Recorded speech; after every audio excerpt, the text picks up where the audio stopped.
Welcome. I have the pleasure to introduce you today to the inaugural talk series of the Art Institute of Carver Street, the Yogini Plays. And we are so happy to have my dear friend Dr. Nilima Chitgopekar, that she is from the History Department from the Jesus and Mary College at Delhi University. We became friends with Nilima because we were interested in the subject of the yoginis, that is, in the entourage of Shiva. And as you will see, she is a passionate of Shiva. She knows a lot, everything that is around this amazing divinity with so many different sides and histories and legends and iconography. So I leave you here with Nilima, Dr. Chitgopekar, for her talk about Shiva, the reluctant family man. Here, Nilima. And I would like to start off by telling you, and which many of you know, it's like a cliche that's repeated time and again, that there are 330 million gods and goddesses in the Indian subcontinent, Hindu gods and goddesses. And though I say it's apocryphal and I say it's definitely exaggerated, sometimes I think it's not exaggerated. Because you can create a god just by having or seeing the god or goddess in your dream. A new god can be created. There is so much of elasticity within Hinduism that gods are created all the time. We have new gods all the time, like Santoshima, for instance, or even Sai Baba, Shirdi Sai Baba, who was adopted in the 1800s and brought into the Hindu fold as well as the Muslim fold. So we keep having these new gods and they're multiplying and we have so many of them. And you'd be surprised with 330 million gods and goddesses, we can even apply that Darwinian principle of survival of the species. Because only those gods seem to have survived who were fit to survive. So when you look at the earliest text, which is the Rig Veda, you have names of gods and goddesses whom you don't hear about at all today. So only those gods survived who were fit, who could move everyone else out of the way. And one of them is Shiva. So we talk about Shiva as being one of the great gods today. You have Vishnu and you have Shiva and you have the goddess, the Devi. These are the three main gods, not Brahma, not the Trimurti of Brahma, Shiva, Vishnu, but Vishnu, Shiva, and the goddess, Devi. And even Vishnu, not Vishnu so much as Vishnu, especially not in the north, but Vishnu as his avatars. So you hear about Ram and you hear about Krishna, not about Vishnu. But Shiva is Shiva. Now what I want to say about Shiva is that I'm going to talk to you about the mythology of Shiva and try to connect the sculpture with the mythology. And what we find with Shiva is that he's so many things. When you think about India, you think about, oh yes, India is the land of classical dance. Who is the god of dance? Nataraja, that is Shiva. Oh, India is the place of yoga. Oh, the whole world associates yoga with India. And who is the god of yoga? Mahayogi, Shiva. Okay? So like that, you can go down and you'll see so many things that we associate with India are automatically somewhere go and get connected with Shiva. So Shiva is a great god of multitudinous facets. So many aspects, so many facets. One of the main things which brings Shiva away from everyone else is the fact that he's also worshipped as an aniconic image. That is an image which is neither an icon and neither is it actually anthropomorphic. It's not just a stone, it's in between. So it seems like aniconism was created to accommodate something like the Shiva Ling, that is the emblem of Shiva, which I will be sharing with you. But where Shiva is concerned, in the earliest texts we don't find him being a dancer, we don't find him being a married man, we don't find him associated with yoga, but as you go through the centuries, by and by, it's like accretions. They all came to him one by one, all these aspects, and that made him the fittest. He was able to accommodate all these aspects, perhaps from different gods and goddesses, surviving and representing different tribes and different peoples in different parts of India. So he just became grander and grander with a whole lot of aspects. The aspects I'm going to talk about today is family man.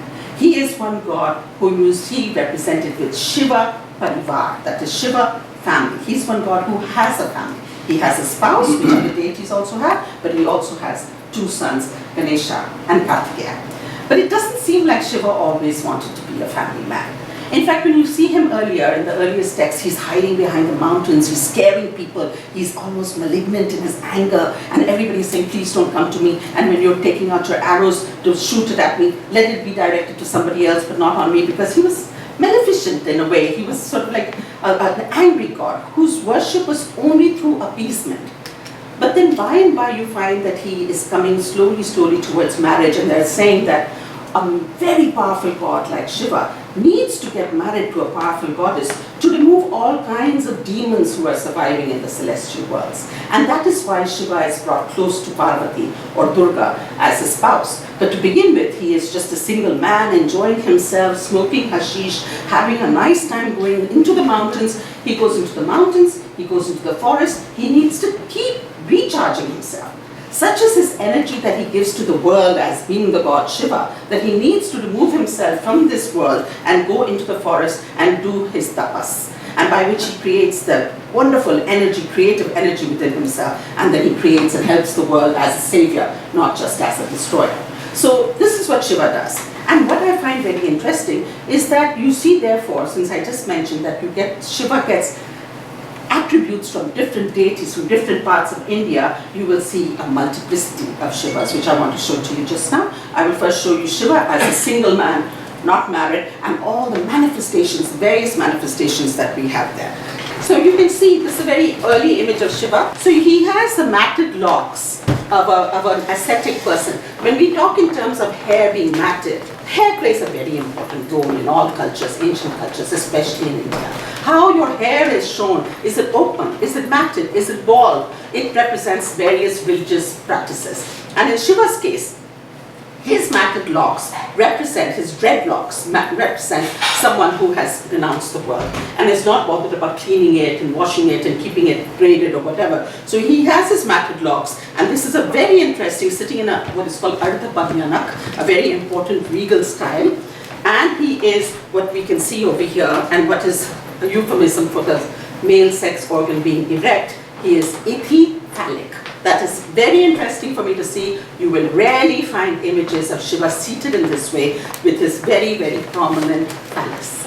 Very rarely. This is from Sagar, Madhya Pradesh, where I was born. I was very taken in by this. I used this image in my PhD. And it's wonderful to see, because just a little after this, you're going to find almost like a castration getting done. Shiva is never shown epiphallic while he is seated.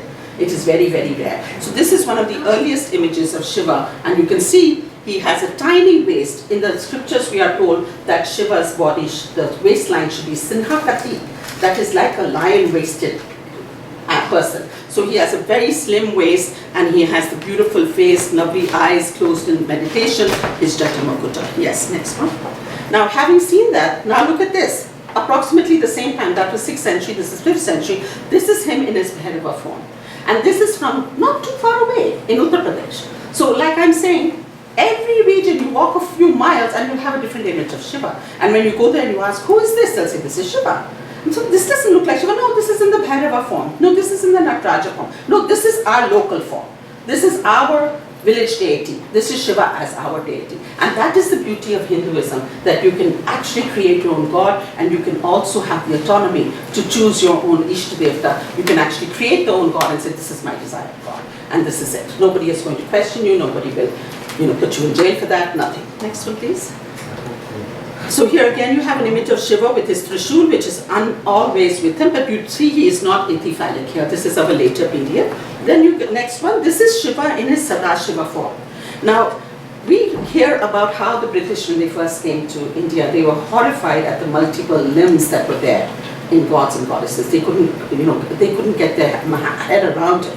But here you find, very rarely do you find a deity having 4 legs like this. So he's seated in this wonderful Padmasana, but as you can see, his legs are very rare. And then he has, it's multicephalic, which means it has so many heads, 1, 2, 3, 4, 5, 6, 6 heads. This is Shiva in his Sadashiva form, the eternal form. All his heads showing his mastery of energy, of creative sciences, of everything. And of course, he'll have his multiple limbs as well. So this is from Khajuraho. Yeah, next. Yeah, this is also from Khajuraho. This is the famous Tribhang where he stands with his, like, it's almost looking like a female, but this is apparently Shiva with his. Now, this is something I found in the Lucknow Museum, and this is, to me, they didn't say it, but this to me is looking like he has torn off his penis, he has torn off his phallus, and he has it in his hand. And we actually have a myth of that. Then the next one here, this is, I was actually in Rambagh Palace in Udaipur, and I was surprised to find this in the hotel on one of the walls. So I took a photograph of it, and you can see he's very clearly ithyphallic here, and nobody had noticed it. So people who don't want to see it don't see it, and they really find it unpalatable that we should say that the Shivling has originated from the male penis. But they would prefer to say that the ling today, which is so highly stylized and no longer looks anthropomorphic, no longer looks anatomically like a penis, they say it is actually the pillar. And it is the axis mundi which has put both the sides of the globe together, and it's straight like this. So there are different ways. People don't like to interpret it as the phallus. So this is Shiva in his Bhairava form, another very beautiful one. He has all the different parts of the body around him as a mala. Terrific malignant form, a frightening form. The Khatvang has the skull of a human being on top, and he got really angry. When he gets angry, he is in his Bhairava form. So as you know, in Hinduism, all aspects of human nature are depicted in the gods, especially in Shiva. And I think that's why Shiva has survived. He shows all his aspects, the beautiful dancing aspect. But it can't just be dancing aspect in the lasya, in the nice form, but also in the tanda form when he gets really angry. So dance also isn't just pleasurable, it's anger as well. Or you can see him as Bhairava, fierce. And mostly his anger is directed at gods who've done something wrong. And here Bhairava is directed against Brahma, who is supposed to have felt incestuous towards his own daughter. So he gets angry at him and chops off one of his heads. Thank God he had 5, he could make do with 4, and then he had to go to do penance because he actually is accused of Brahminacide. You can never kill a Brahmin. So he goes and does penance. And what is interesting here is that he is holding a bell. Now this is what I want to talk about. There's a bell here, you can clearly see the bell.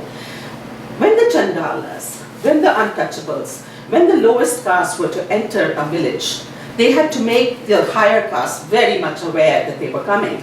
And at the point of time, they had to ring a bell. And Shiva, having the ring and the bell in his hand, is making very clear that he is one with the lower caste, the lowest caste.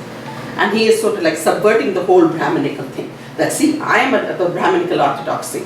I am a god, but I am an untouchable god. And see, I have to carry the bell because I am also polluted. So you will very often see him, when you see him with the bell, he is having to announce his entry into the village and mocking the Brahmins that I'm a great god, but see, this is what I'm also doing. Since you have people like that who have to be untouchables. Next, please.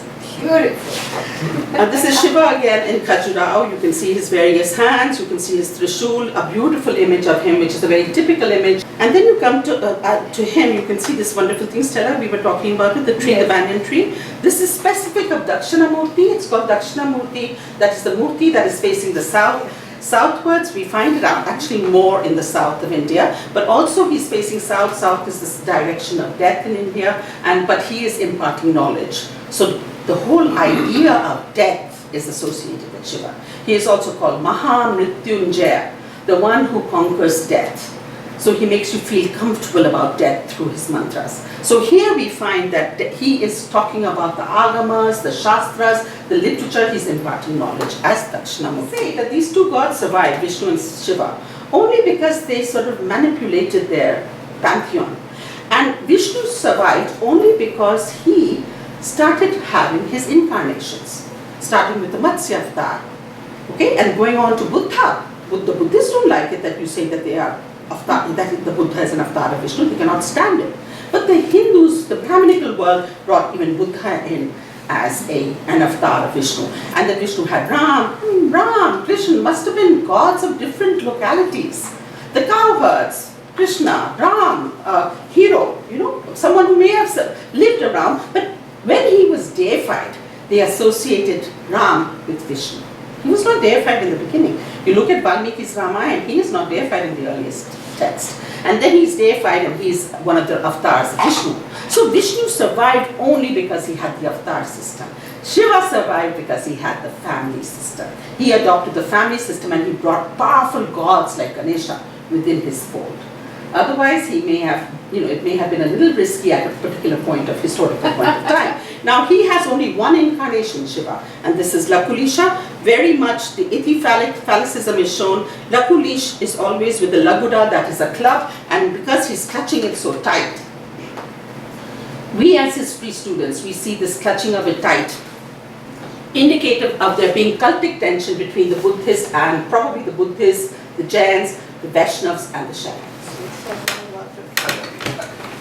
This bespeaks of an aggression. Be careful, and you will also find sometimes that when you look at images of Shiva and the Laguda with the club in his hand, see, he doesn't have the Trishul. You will find that the images are quite similar to Buddha. It's like he's trying to overtake Buddha. I mean, there must have been so much of sectarian rivalry, so much of tension between the different sects. Oh, you're a worshipper of goddess. Oh, you're a worshipper of Parvati. I'm a worshipper of Shiva. I'm a worshipper of Vishnu. I'm a worshipper of Buddha. That it gets manifested in the sculpture. I just recently discovered this. I'm going to visit this place. It's an outlandish place in Uttar Pradesh, in Kalanjar, in a fort in Kalanjar. And this is him. Look at how ethephalic and magnificent he is. He is Vatuka Behera. And that is Vatuka there, the trickster almost. The one who's having fun.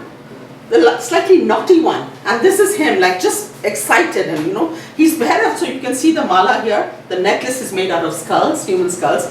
And this is definitely associated with Tantrism, which is a different thing altogether some other day when we can talk about it. But it's a huge image inside a cave in Kalinjar, which we are planning to next time visit most probably. This is also from there, but this is more, he's also an ethephalic here, but this man is here just to show how high he is. And this is him dancing, and this is all inside the cave in Kalinjar. Okay, this is my favorite, and this is my first book, my PhD thesis, which was brought into a book. I had never seen anything like this.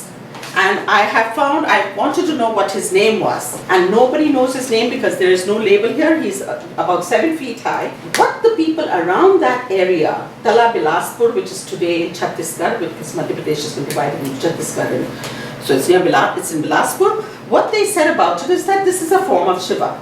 But I couldn't definitively say it till I looked at the inscriptions that were found in that region.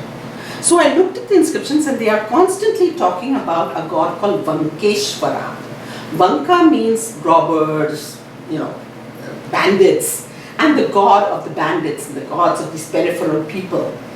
And they are clearly stating that when we worship Vankeshwara, we don't worship him in the phallic form, that is in the ling form. We worship him by cleaning his feet. He is an image.